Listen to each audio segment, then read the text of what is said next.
સર્વે વૈષ્ણવોને મારા જય શ્રી કૃષ્ણ.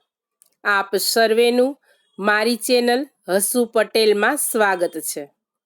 આજના સત્સંગમાં આપણે સાંભળીશું શ્રી મહાપ્રભુજીના 84 બેઠકજીના ચરિત્રમાંથી બેઠકજી 58 શ્રી પિંડ તારકના બેઠકજીનું ચરિત્ર. મારી ચેનલમાં જો કોઈ નવા હોય તો મારી ચેનલને સબસ્ક્રાઈબ કરજો અને આ વિડીયો લાઈક અને શેર કરજો, જેથી કરી અન્ય વૈષ્ણવો પણ સત્સંગનો લાભ પ્રાપ્ત કરી શકે. આજના સત્સંગમાં સાંભળીએ શ્રી પિંડ તારકજીના બેઠકજીનું ચરિત્ર.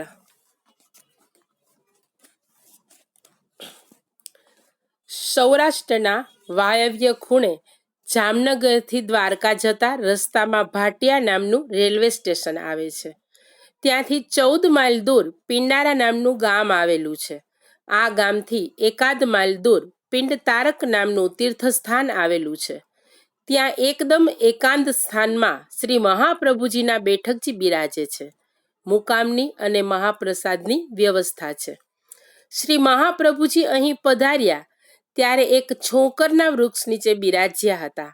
આપ શ્રીએ આ તીર્થક્ષેત્રનું ચરિત્ર પોતાના સેવકોને જણાવ્યું.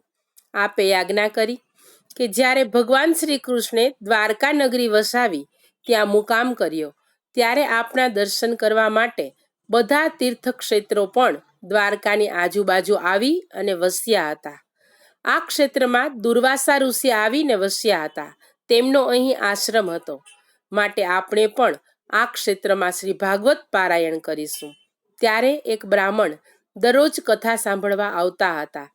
એક દિવસે આપે તે બ્રાહ્મણને પૂછ્યું, તમે ક્યાં રહો છો? બ્રાહ્મણે કહ્યું કે મહારાજ, હું આ તીર્થક્ષેત્રમાં જ રહું છું. ઘણા સમયથી આપની કથા સાંભળવાની મારી ઈચ્છા હતી, તે પૂરી થઈ છે. આપ શ્રી મંદ હાસ્ય કરી મૌન રહ્યા. કૃષ્ણદાસ મેઘને વિનંતી કરી કે મહારાજ, આ બ્રાહ્મણ કોણ છે? ત્યારે આપે કહ્યું, તમારી રૂબરૂમાં તે બ્રાહ્મણે જવાબ આપ્યો. તેનાથી તમને સ્વરૂપ સમજાયું નહીં? તેમણે કહ્યું કે હું તીર્થક્ષેત્રમાં રહું છું, તેથી બ્રાહ્મણના સ્વરૂપમાં એ તીર્થરાજ પોતે જ આવે છે. સર્વ તીર્થો સ્વરૂપાત્મક પણ છે. સપ્તાહ પૂરી થયા પછી આપ શ્રી આ તીર્થક્ષેત્રના સ્થાન કરતા હતા ત્યારે એક સપ્તાહ પૂરી થઈ ત્યાર પછી આપ શ્રી આ તીર્થક્ષેત્રમાં સ્નાન કરતા હતા ત્યારે એક પુરોહિત ત્યાં આવ્યા અને આપને વિનંતી કરી કે મહારાજ, મારો ઉદ્ધાર કરો. આપે આજ્ઞા કરી કે તારો ઉદ્ધાર તીર્થરાજ પોતે જ કરશે. તું પીઠિકા ઉપર હાથ ધરીશ કે તરત જ તારા હાથથી પિંડ તરતા રહેશે. આપ શ્રીએ પુરોહિતનું સન્માન કરી દક્ષિણા આપી તેને વિદાય કર્યો.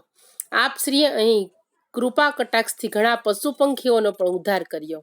આ બેઠકજીએ આપણે દંડવત કરી આગળ વધીએ.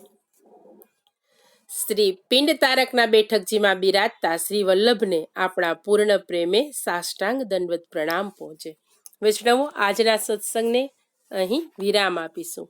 શ્રી વલ્લભાધીશ કી જય.